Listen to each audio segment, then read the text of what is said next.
Hey, good morning, good afternoon. This is Jan from New York City, and my channel name is Jan from New York City Saves Money. How's everybody doing today on this bright and beautiful Wednesday morning? I hope that this video finds everybody doing well. And if you are a new viewer or subscriber, welcome, welcome, welcome. And if you are a veteran viewer and subscriber, double, triple welcome. Hope everybody's doing well today. Today we're going to talk about how to cut down on car expenses. If there's ever a possible wallet bleeder in any one of our lives, that would be car expenses. And we're going to talk today to Steve Young, who is our regular channel contributor, and he has a plethora of wonderful ideas for us on just how to save money in pretty much just about anything. Just saying, just saying. So I definitely have a question or two for Steve, and when we get back, that's what we're going to do. Hang on.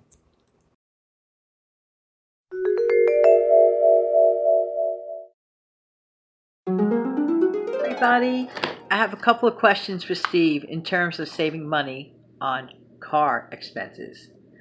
Okay, trusty notebook in hand, of course. Okay, question one, Steve. What are the benefits of buying a used car versus a new car?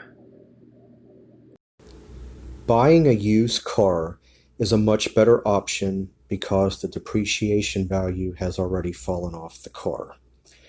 Also look into a Carfax and find out the history of the car you want to buy. That way you can make sure that it doesn't have any type of salvage title, or if it's been in some type of an accident. You just don't know. Also, consider a 36 to 42 month term, primarily because the rate is better. I always went by a rule: if you can't pay off a car in 36 to 42 months, you can't afford the car. This is where I myself am old school. Why do I want to go out and purchase a car and pay on it for 5, 6, or 7 years? I mean, that does give you a lower payment, but think about all of that extra interest that you may be accumulating and building up. I would much rather just consider the shorter term. That way, there's another plus to it. What you can do is find out what your payment is, divide it by 12, find out what that amount is, add that to it. You're making one extra payment a year. When you do that, you may cut off 2 or 3 years worth of paying on your car. So I do highly recommend that.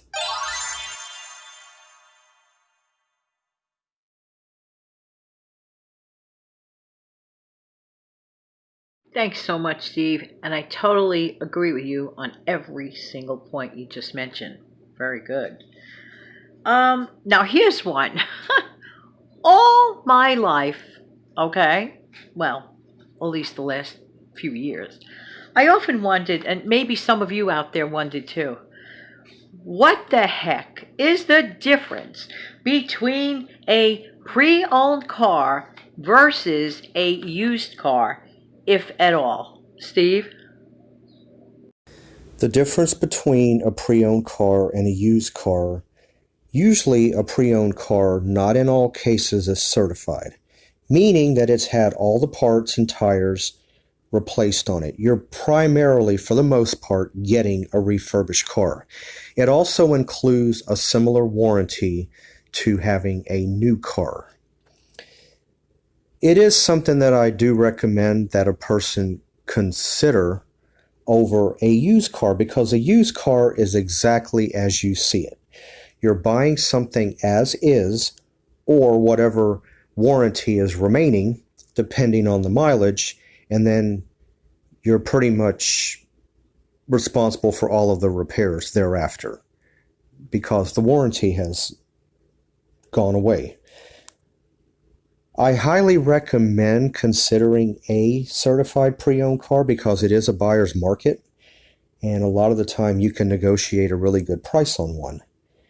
If I myself was looking for a vehicle at present, I would consider going after a certified pre-owned car.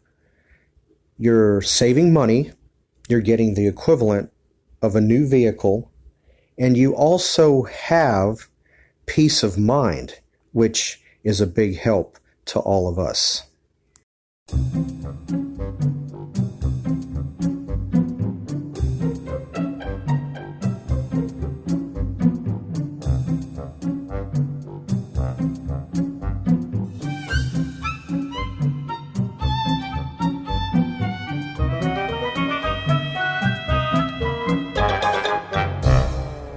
Thanks so much for answering that question about pre-owned versus used car.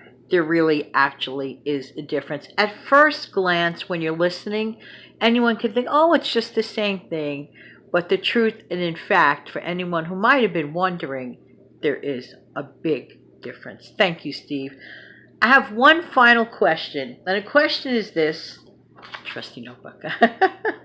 Name some ways that one can save on auto insurance. Well, I can mention something that I've heard of and have thrown at you guys in the past, but for new viewers or subscribers, there is a website, it's a comparison website called zebra.com, and you could compare rates.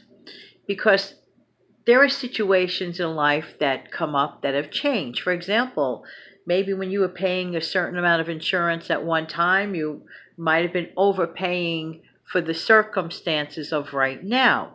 Your life may have changed. But I'm sure, I'm not going to get into this because Steve would be the one to listen to in general regarding the answer to this question. So stick around. Okay, Steve. So once again, name some ways that one can save on auto insurance. Be right back. One way that I highly recommend the consumer to save on auto insurance is comparison shop. Definitely check out different companies, see what they have to offer, look at the incentives, and then from that you determine who you want to go with. One of the things that I have opted to do when it comes to my auto insurance policy is if you don't drive a lot of miles a year, let's say you drive about 8,000 or 8,500 miles a year or below, most people may or may not realize, but you can get discounts for that. So definitely consider a low mileage discount on your policy. Something else I want to throw in, you may not save money on this up front, but you will in the long run.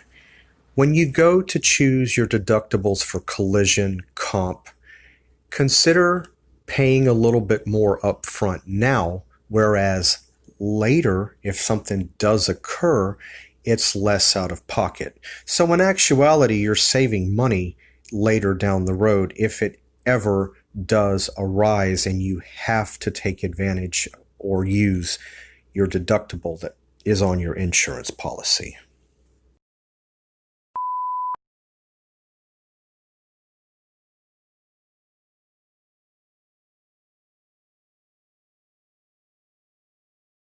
Hey, thank you so much, Steve. Those are wonderful answers and very, very helpful.